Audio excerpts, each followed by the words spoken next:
অনলাইনের মধ্যে বাংলাদেশ জামাত ইসলামের লোগো নিয়ে বিভিন্ন পোস্ট দেখতে পাচ্ছি আমরা। আলোচনা, সমালোচনা অনেক কিছু আমরা ইতিমধ্যে দেখতে পাচ্ছি। তবে আমি জানি না এটার বাস্তবতা কতটুকু, সঠিক কতটুকু তা জানি না। তবে বাংলাদেশ জামাত ইসলামের যে পুরাতন লোগো এটা এখনও আছে। তবে নতুন যে একটা বের হয়েছে এটা নিয়ে কয়েকটা কথা বলি।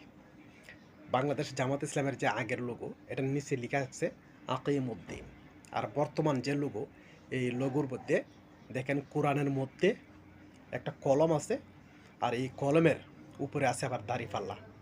এটা দ্বারা বোঝানো হয়েছে যে কোরআনের মধ্যে বাংলাদেশ, অর্থাৎ বাংলাদেশ যদি জামাত ইসলাম ক্ষমতার মধ্যে আসে তাহলে এই কোরআনের আইন দ্বারাই ইনশাআল্লাহ পরিচালনা করার চেষ্টা করবে।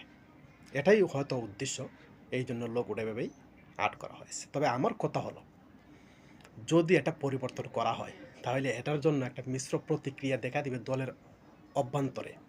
সুতরাং যদিও বর্তমান লোগোটাও অনেক সুন্দর, যে কোরআনের মধ্যে একটা বাংলাদেশ, এটা দ্বারা এটাই বোঝায়। কলমের মধ্যে, কলমের উপরে আবার দাড়িপাল্লা, ন্যায় ইনসাফের বাংলাদেশ কোরআনের মধ্যে সুন্দর। তবে আমার কাছে মনে হয় যে পূর্বের যে লোগো এটা পরিবর্তন করার যদি ইচ্ছা থাকে তাইলে সবার আরও ভাবার দরকার, আরও বোঝার দরকার।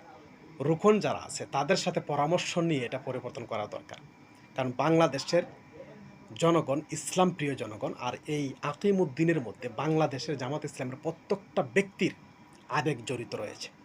সুতরাং এটা পরিবর্তন করার আগে যদি পরিবর্তন করতে চান একটু ভাববেন। সবার কাছে আমার একটা অনুরোধ, যদিও আমার এই অনুরোধটা আপনাদের কাছে যাবে বা যাবে না, মূল্য আছে বা মূল্য নাই এটা আমি জানি না, তবে আমার আবেগ থেকে আমি বলছি।